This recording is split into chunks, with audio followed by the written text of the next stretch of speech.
Thanks, everybody. We'll get started. I know everybody's time is precious, and we want to be able to accommodate you tonight. I want to thank you for being here. It's absolutely critical that you're here. We need you on this to have a great community conversation. What Pinecrest has always done is be able to process change in a way that's been very productive. So what we'll end up doing tonight after we introduce people is we will give you a brief presentation. I will set the ground rules for what we're doing tonight. We'll have the manager come up and show a presentation of what are the results of how we've done this before have turned out. And then Mr. Olmstead, our planning director, will tell you exactly what's in the plan. And then we will open it up for your questions. We're here to listen, so we'll be answering every single question that you have. Here we can have a bit of a dialogue so that you understand what's going on. Ask us questions. I will stay until everybody's done asking questions, and then we'll go forward. So let me introduce folks. I'm Joe Cordino. I'm the mayor of Pinecrest. And no, you don't have to applaud. That's okay. It's going to be rough. This is Doug Kraft. He's our council member. Vice Mayor Katie Abbott, sitting there. Councilwoman Shannon Delgado. Councilwoman Anna Holcomb. Okay, that's us. And oh, I'm sorry. Our city manager. I thought I got you first. Joseph Galliano. And our planning director for investment business, Steve Olmstead. Is it Steve or was that Let's Go Brandon? I'm not quite sure what that was. Got it. Okay. Enough of the silliness. Let's get started. So what we're talking about tonight is an update of our US1 vision plan. Pinecrest does a lot of planning, and that's why it looks so beautiful. And it's looked more beautiful every year since incorporation. We're updating the 2012 US1 vision plan. And obviously we started in 2012. We initiated this process in January of 2021. And so we've been talking about this for well over a year. We've had, up until now, we haven't had specific proposals to discuss. We had a workshop last week. We refined the things we talked about, put a specific proposal in place, and this is our first meeting on that specific proposal. So I want to be able to show you what's in that. In the fall, we had several Inspire Pinecrest type workshops. And we talked about it at multiple council meetings, and those workshops were both in person and virtual. And again, in those times we were talking about concepts and things like that. Now we have something very specific to talk about. So after tonight's town hall meeting, we will have a lot of direction from you on our specific proposal, and then we will be able to deliberate as a council and determine whether the draft master plan, by the way, everything here is draft. Nothing here is set in stone. Nothing here is necessarily being voted on in its current form. We could end up doing nothing. We'll meet again to determine what we would like to go with anything in a draft master plan, and then we'll move forward from there.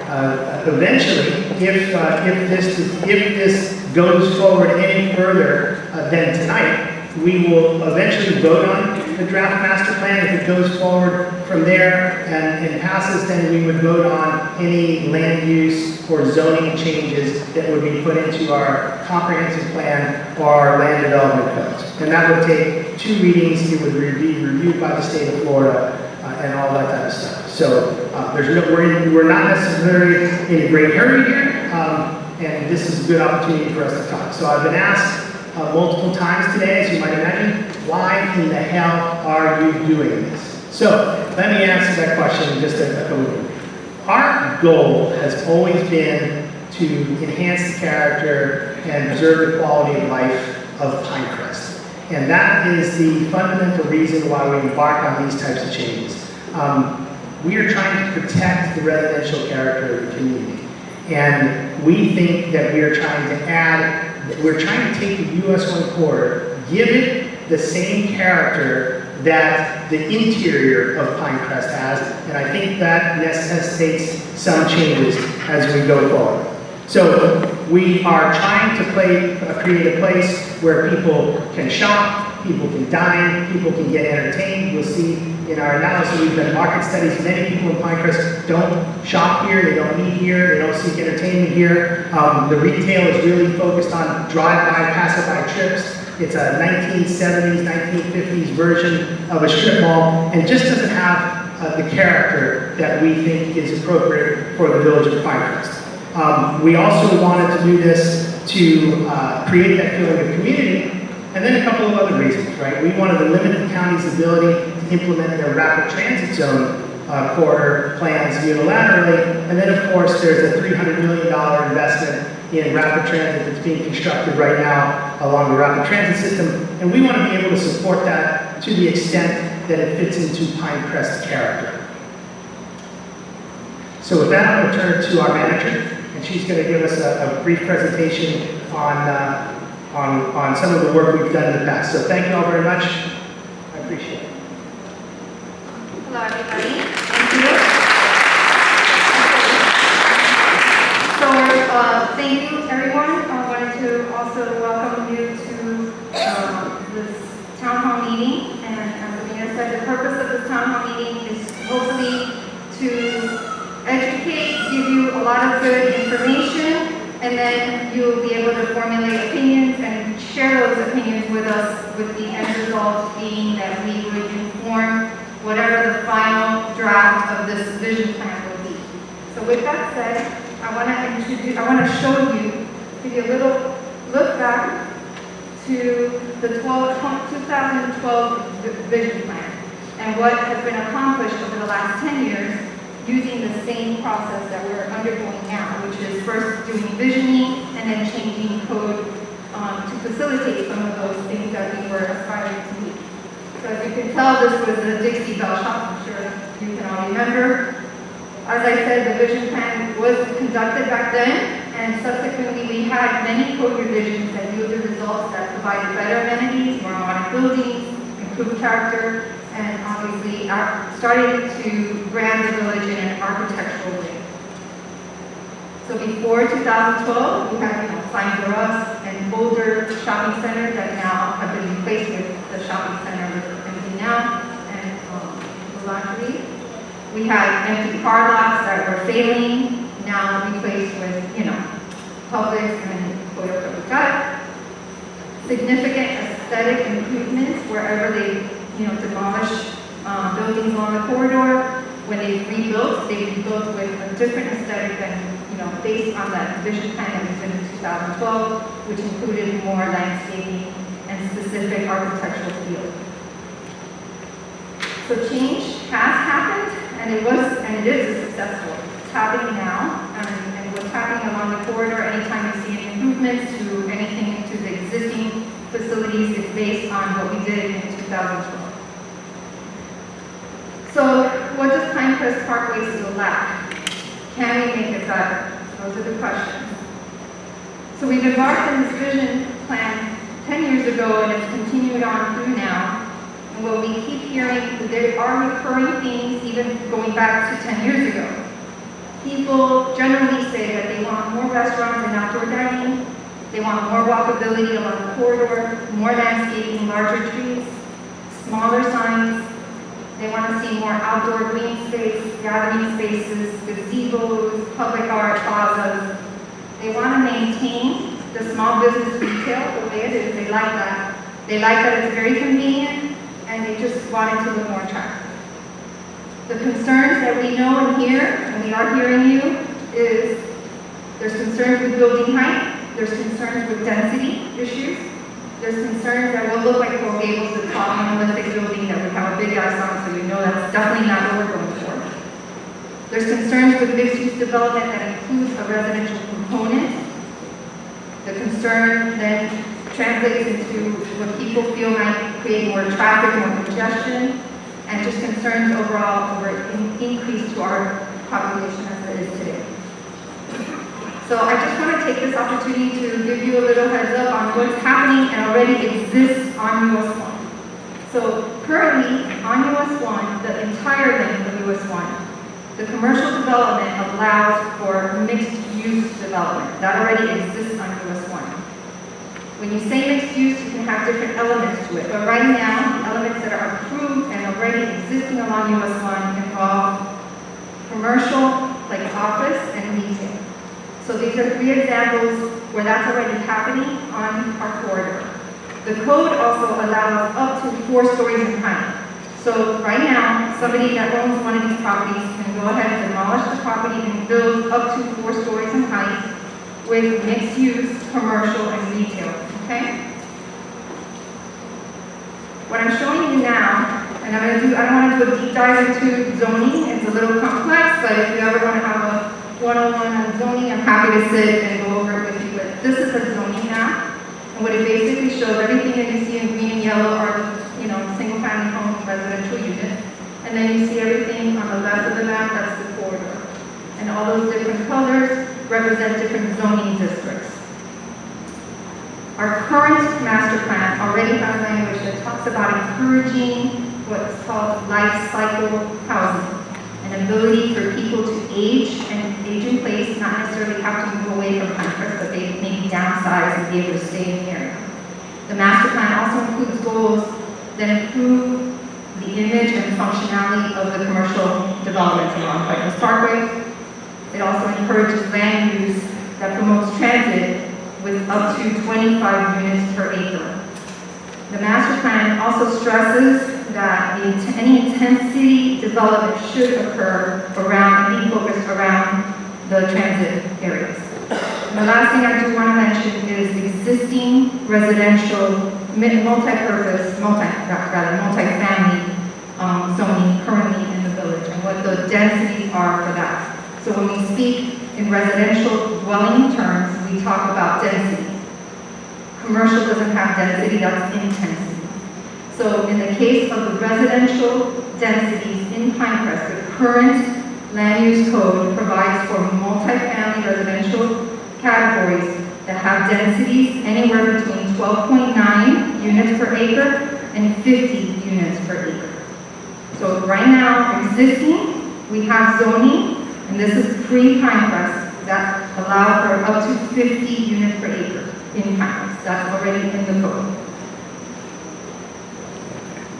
Okay, so the overlay districts. You've been hearing a lot about what those are, so I'm going to try to explain it to you in terms that hopefully is understandable and not too overly complicated. So you have the map I showed you, that's our zoning code, right? Then you have an overlay. Think of another layer on that map. And where those overlay districts exist, it tells the property owners there in those districts, and only in those districts, that they have an option to either develop the way the original land development and zoning allows, or provide mixed-use development with a residential component. And in the districts as they stand today, there's I'll show you the areas. The areas are basically right across from the existing Metro Rail station. And those districts have existed since 2004. Those allow for 12 units per acre, with the comp plan allowing up to 25 units per acre. And that all exists now, today, already. So the future is coming. We've heard a lot of having conversations with people. Some people don't even realize that the county is already moving forward and will be developing and actually constructing 2 stations that look like this, one on 104th and one on 136th Street. This is part of this bus rapid transit, which basically is an option, not like Metro Rail, but similar, where they'll have bigger stations and it'll operate like that along the entire length of the South Day corridor. This is a transit map of Pinecrest, just Pinecrest, and it shows you the existing Metro Rail stations, where those are located, and where the 2 new ones are going to be built for the bus rapid transit stations, one on 104th and the other one on 136th. So, like I said, what's most important? Always, the recurring theme since we started visioning 10 years ago and even through today is protecting community character. So that is, we have the peacocks that everybody loves in the background. That's the biggest thing. We know that is crucial to who we are. We want to protect that.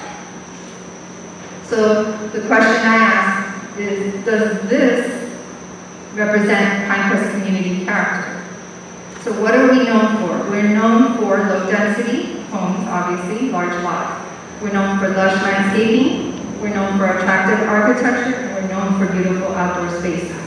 But when you look at this corridor, the only thing you see that matches our character is the low density, because we're missing the landscaping, the attractive architecture, and the beautiful open spaces. So, Pinecrest can protect and enhance community character while it encourages life cycle living. What does that mean? Sorry, I get the wrong thing.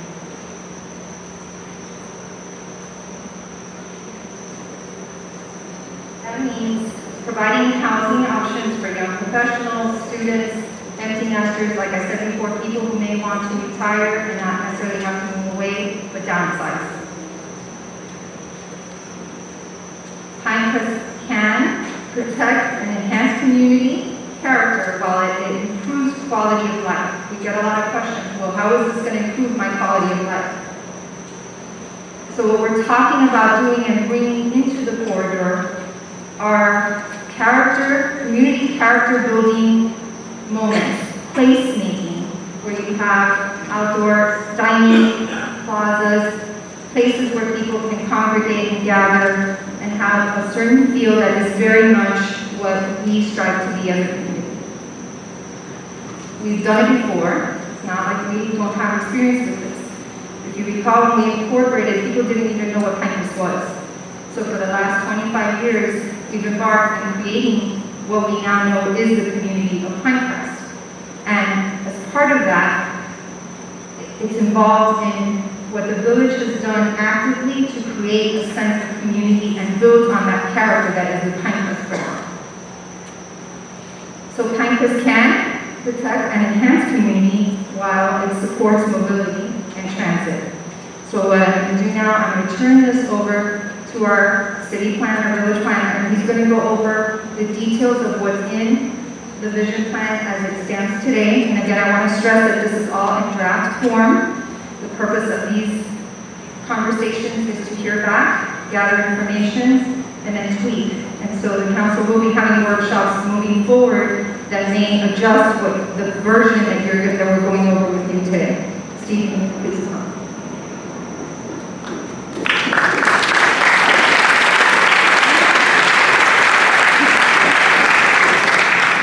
Good evening, I'm Steve Olmstead, Planning Director for the Village of Pinecrest, and it's certainly a pleasure to be here this evening with you. So the draft plan that we are considering this evening and discussing this evening includes recommendations for all commercial properties adjacent to Pinecrest property, and then includes other recommendations that would be specific to the transit-oriented improvement districts adjacent to the existing and planned transit centers. So obviously one of the primary goals, if not the primary goal of the Village of Pinecrest, is to protect and enhance community character. And so there are a number of recommendations in the proposed plan that would be consistent with that goal. There are numbers, all the signs on Pinecrest Parkway, most of them are pylon signs, pole signs that are 30 feet in height, and the Village Council recently amended the land development regulations to require lower signs, monument signs, in keeping with the planned character of Pinecrest Parkway. That new regulation applies to new development only. So obviously there are a number of signs that will remain. We're recommending that the Village Council consider a program that would allow for the replacement of those signs over the course of time, require property owners to replace them with lower monument signs. The rear of all of the shopping centers are adjacent to alleys for the most part and are unattractive areas that are not inviting to residents and visitors of the Village of Pinecrest. We're recommending that as properties redevelop, that the rear of the shopping centers be improved with improved walkways, plantings, and entrances that would attract residents, be attractive to residents approaching the commercial properties from the residential areas that are located to the east. So rather than having to drive out of the US1 and access the commercial properties, we would improve the rear of these shopping centers to make it more attractive and convenient for residents to access those properties from the east. And that would include improved pedestrian connections to planned and existing transit stations. We're recommending that, and we're recommending additional enhancements to the landscaping that already exists. So Village Council has amended the land development regulations on numerous occasions to incorporate recommendations of the 2012 plan and other enhancements. But survey participants show that there is a demand for even better and more improvements within the landscape areas of the Village of Pinecrest.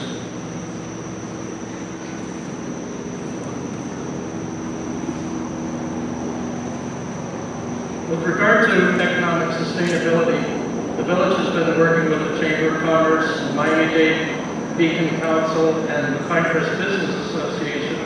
We recently engaged the services of Business Flair, Kevin Crowder, and he completed a market assessment for the Village of Pinecrest, which shows that there's the local market in the village is very strong and has survived the pandemic, and it's a very attractive market for businesses in Pinecrest. But we'd like to further enhance economic sustainability and creating a brand and market strategies that would promote the businesses within the Village of Pinecrest and attract targeted businesses for which we believe there's a demand and a desire in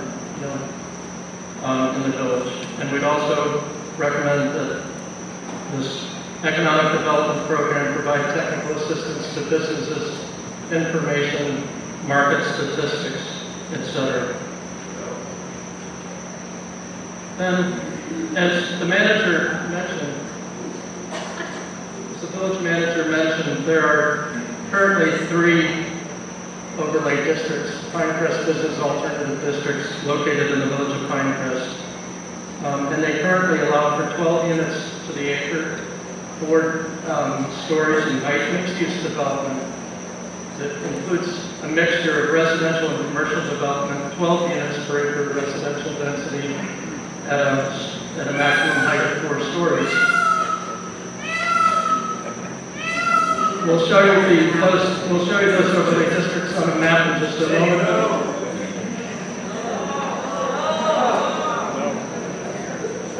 So within those existing districts, we're recommending expansion of the one area that's across from North Metro Rail Station, and we're recommending the addition of 2 new districts across from planned transit stations at Southwest 104th Street and Southwest 136th Street. And we would require architectural design standards and requirements to make sure that there's less landscaping, large mature trees, and more convenient pedestrian access. So it's important to note that even though the existing districts have been in place since 2004, there has not been any mixed-use development that has occurred in those districts.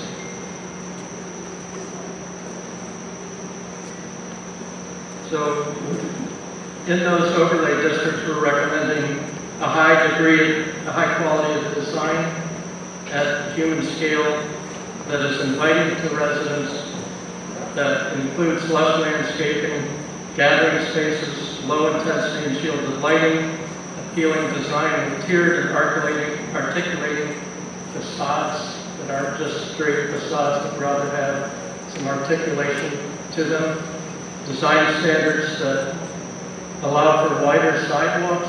Currently, sidewalks adjacent to US1 are 4 feet in width, 4 to 5 feet. And we're recommending wider sidewalks,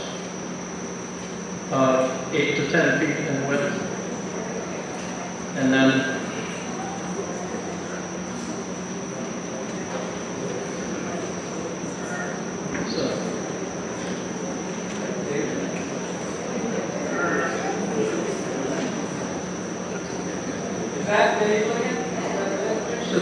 this is a map of the existing and the proposed business alternative district within Pinecrest. The districts shown in blue are already existing, and development within those zones is allowed at 4 stories in height, 12 units per acre. And it's important to note that these are overlay districts. So these are alternative districts that are available to owners of properties within them. The underlying zoning is proposed to remain in place, so it would be the owner of these properties would have an option of developing a mixed-use development that would include a mixture of residential, office, and commercial development. As was indicated before, that already is existing and allowed within the areas in blue. What we're proposing to recommend here is an expansion of this area to the north. Allow these 2 areas here adjacent to the on-ramp of the Palmetto Expressway to remain, and then we're adjacent to new bus rapid transit stations. The southern 2 districts in yellow, one is at 104th Street, one is at 136th Street.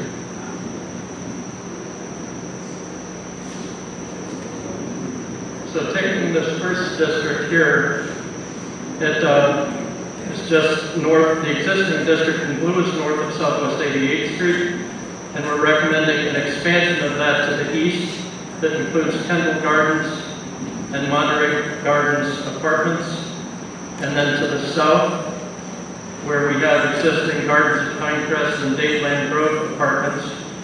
Gardens of Pinecrest here in the southeast corner allows for density up to 50 units per acre today.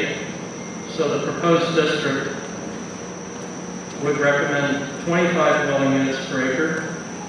Building heights which would range from 2 stories in height to a maximum of 8.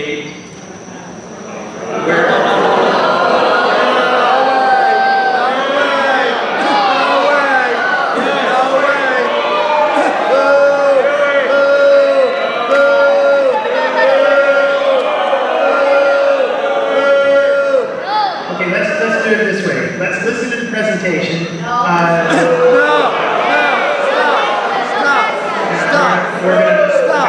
Let's listen to the presentation. We'll be able to provide you with the opportunity to ask us questions. I think there's a tremendous amount of misinformation out there. So let us present what's in the plan.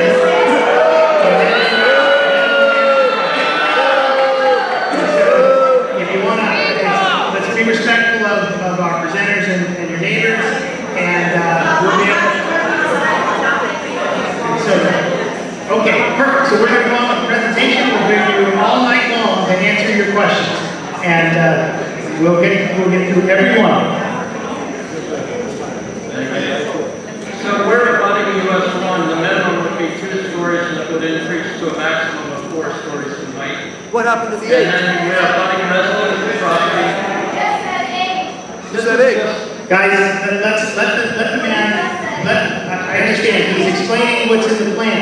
He's explaining what's in the plan because it's very important. They don't understand what's in the plan, guys. Everybody? So it's critical to listen to what's in the plan because We don't there want are subtle differences in the plan. So We don't want it. We don't want it. We don't want it.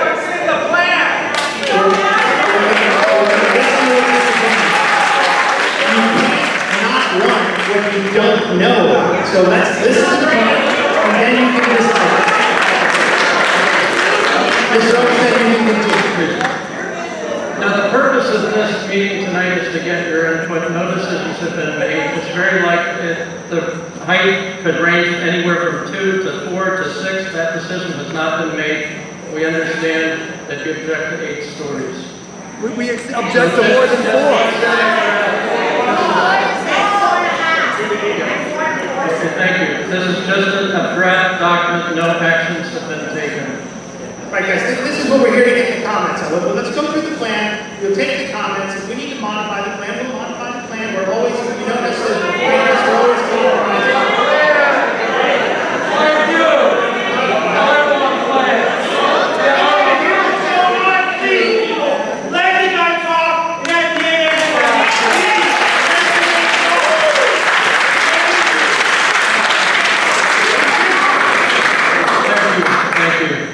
So the other 2 districts that you see in blue are existing districts today. Mixed-use development is permitted in each of these districts today at 25 units per acre, 4 stories in height.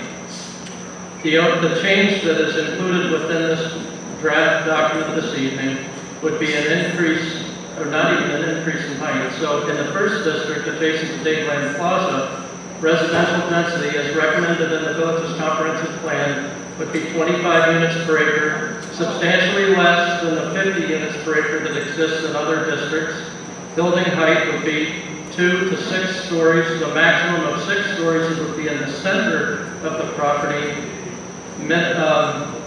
Where abutting US1, the minimum would be 2 and the maximum would be 4 stories in height. And where abutting residential development, the minimum would be 2 stories and the maximum would be 3 stories. So those heights that are recommended right now represent a decrease in some instances from what is currently permitted. Then we have the district that is just west of the on-ramp to the Palmetto Expressway that you see. We're recommending a density of 25 dwelling units per acre there. And then again, this is just within a mixed-use development. If a property owner decides that they want to maintain their commercial use and their commercial zoning, that property owner could certainly do that. This is an optional district that will continue to be available to them. Building height, again, would range from 2 to 8 stories in this district, where adjacent to the Palmetto Expressway, the 8-story maximum would occur in the center of the property, but you'd have 2 to 4 stories where adjacent to US1, and 2 to 3 stories where adjacent to residential.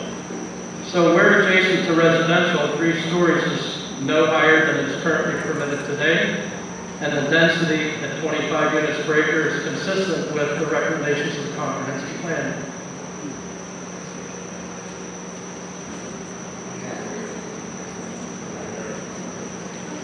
So in addition to those existing districts, this plan includes a recommendation that we create 2 new districts. Each district is across from a planned bus rapid transit station. So on at Southwest 104th Street, just to at the southwest corner of this area shaded in yellow across the street is a proposed bus rapid transit station. It extends from 104th Street to Southwest 102 Street. And again, the maximum density recommended for this district in a mixed-use development, if a property owner wanted to redevelop, would be 25 dwelling units per acre. Building height would range from 2 stories, abutting US1, 3 stories adjacent to the residential, up to a maximum of 4 stories in the center. And in this area, obviously, you have the local gas station, Chase Bank, Anthony's Coal-Fired Pizza, etc.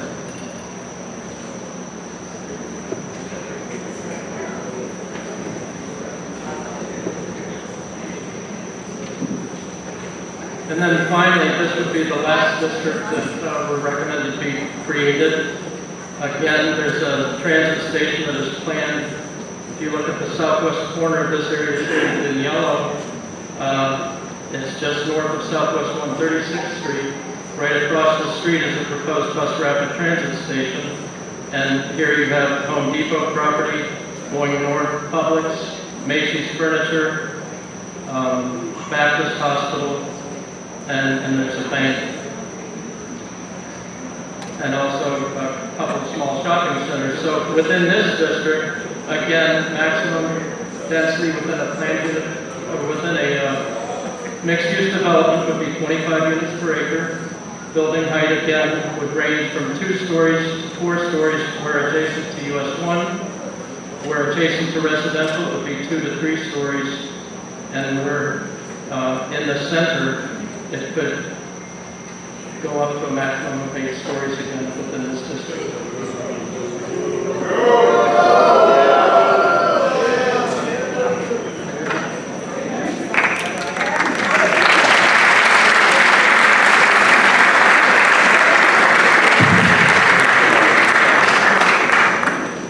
See, Steve, you made it. You got an applause at the end, but plenty of boo-boos in the middle, so congratulations.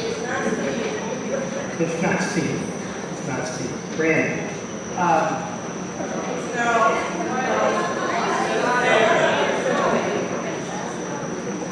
Look, what we're trying to do here is achieve a bit of a balancing act, right? We understand the need, the dislike of height. And height is something that I was really pressing to put in this document in a draft form, really so that we could have this conversation, because I think it's an important conversation to have. And I know it's a little bit intimidating as we discuss height.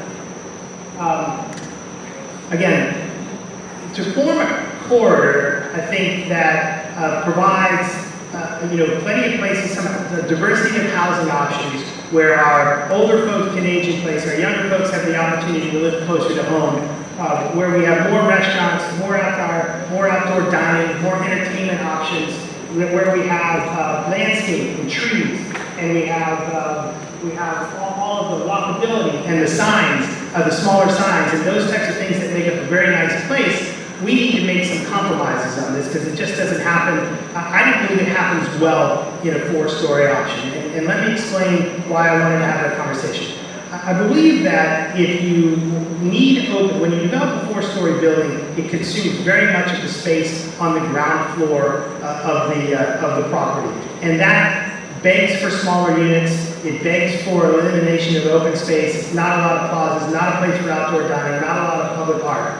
And if you were to essentially give the applicant some creativity by employing some height on the site, we're not ever envisioning, like this big X means that we're not envisioning 8-story monoliths on a property. And as Mr. Olmsted's presentation showed you, in fact, it's not like that at all. We're envisioning stuff that is tapered, but where we need additional open space for plazas and public art and outdoor seating, perhaps there's the opportunity to give a little bit of height on a building one way or the other. So the issue is not that we necessarily are in love with or married to an 8-story option. The issue is give the applicant the ability to be flexible and create a wonderful, creative, usable space. And so is that at 5 stories, is it 6 stories? I don't know. The point is flexibility. The second issue is that we have multiple districts, and I'll try to pass through the multiple district area.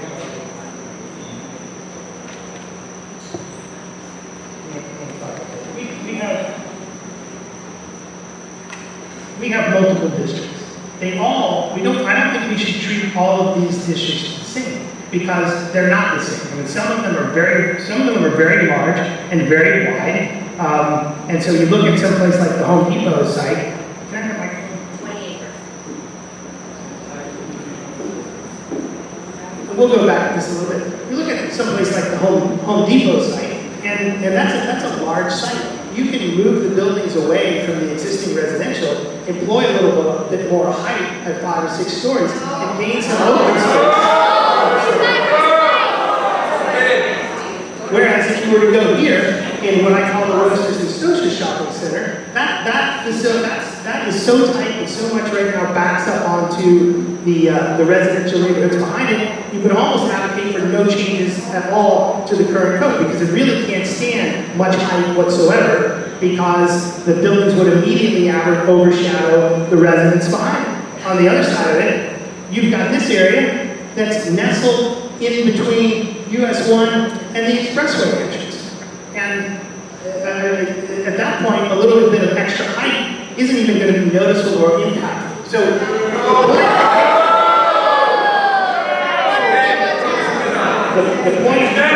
the point of height was to give creativity and acknowledge the fact that we might want to look at different heights in different districts because not one size fits all. So, I'm gathering that's not something you all really like. Where's my RTZ slides? RTZ? Okay, so a fly in the ointment here that I must address before we open it up for questions and answers is something called the county's rapid transit zone proposal. We started our process way back, that's good.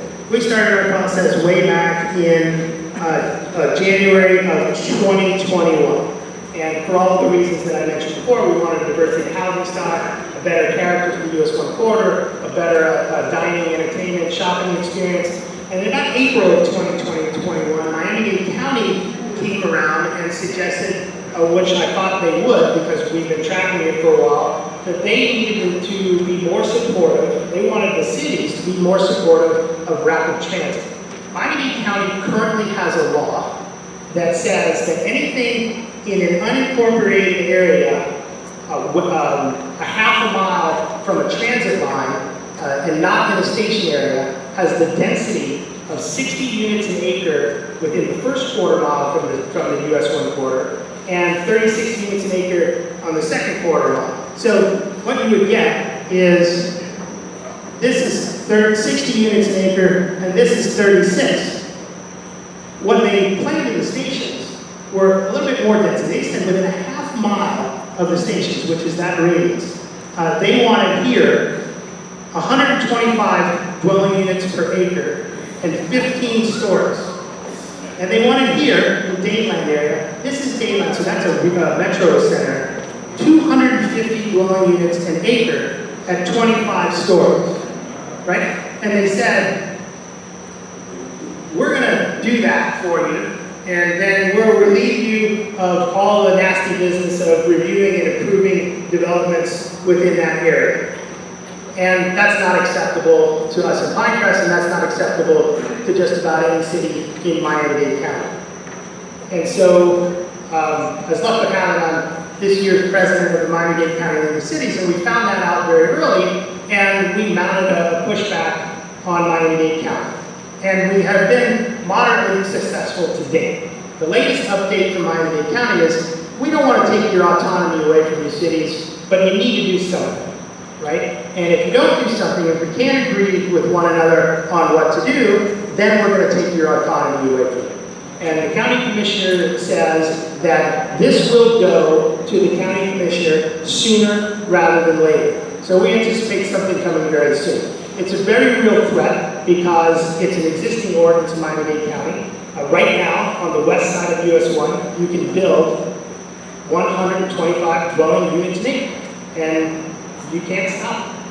And that is a fact. Now, so what they also said was, if in fact you do nothing, by the way, our lawyers say that this is absolutely legal, it can be done, there's little that we can do to stop them, we could sue them, but we would lose, we could slow them down in court with a couple of technicalities over their comprehensive plan, and that would buy you a little bit of time, but ultimately you would get beat because they have the right to do this. And so that's kind of a problem in our minds, what you get right. They also said that if you do nothing, a couple things can happen. If a developer were to come in and you've done nothing, and then start to do an application in your city, and you deny it, of course you would, because you wouldn't have that type of zoning, then the developer would be able to make an appeal to Miami-Dade County. So no longer would I or any of the council or Steve be in charge of running the development through the process, but it would go to Miami-Dade County, and we all know how that worked out in the past, because that's essentially why we're here. So, let's see. Go to the next one. So municipalities have no protection. I'll answer your questions in a moment. Can I get to the next slide, please? I want to go to the scroll here. Okay, so like I'm going to go down in a second or so. Like I these are our 4 areas. This here is kind of an examination of what our areas versus Pinecrest look like. This is kind of a better graph if I go to the next one.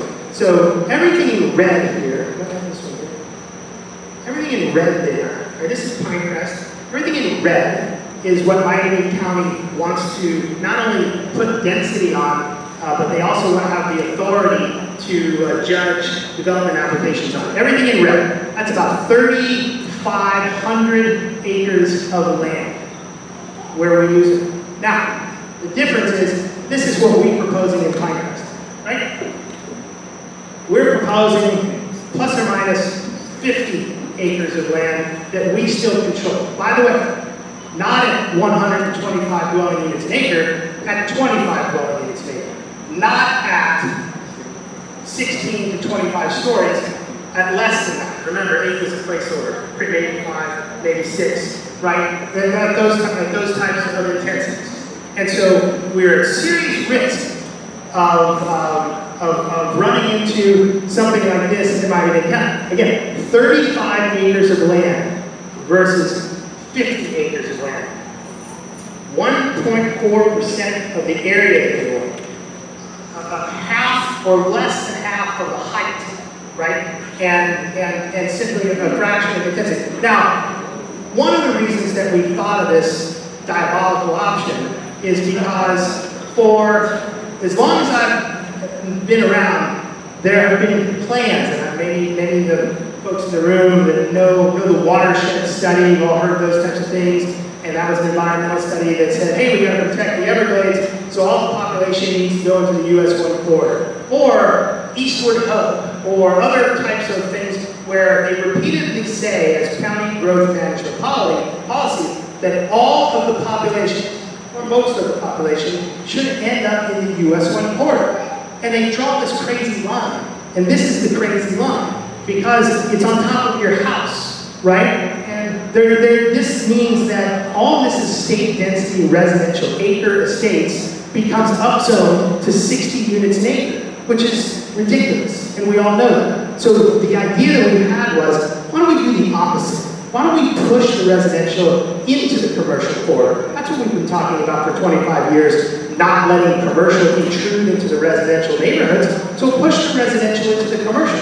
It's a much more efficient way to do it, and it gets them off our back forever, because if not, in 10 years, we're going to be with another group of people that keep harping on the same policy of we gotta have all the people within a half a mile of the US1 corridor, right? I mean, it's an amiable growth management goal, but the smart way to handle it is put them in the commercial corridor, not in the residential area. And that is how this plan protects and preserves your character, quality of life, and your residential homes. And I know that it's scary, I know that change is frightening, I know that height is frightening, but we have reasons why we're suggesting this. We're not saying this is an absolute truth that we want to stick at this. We're totally willing to come down. I mean, the height was my issue at all. I pushed it hard. It was a placeholder so we could have this discussion because it's important. And we just couldn't have 80 people show up at the meeting. We need 200 like this because that's how we do things in Pinecrest and have cordial collegial communications. So with that, I'll shut up and let you ask questions.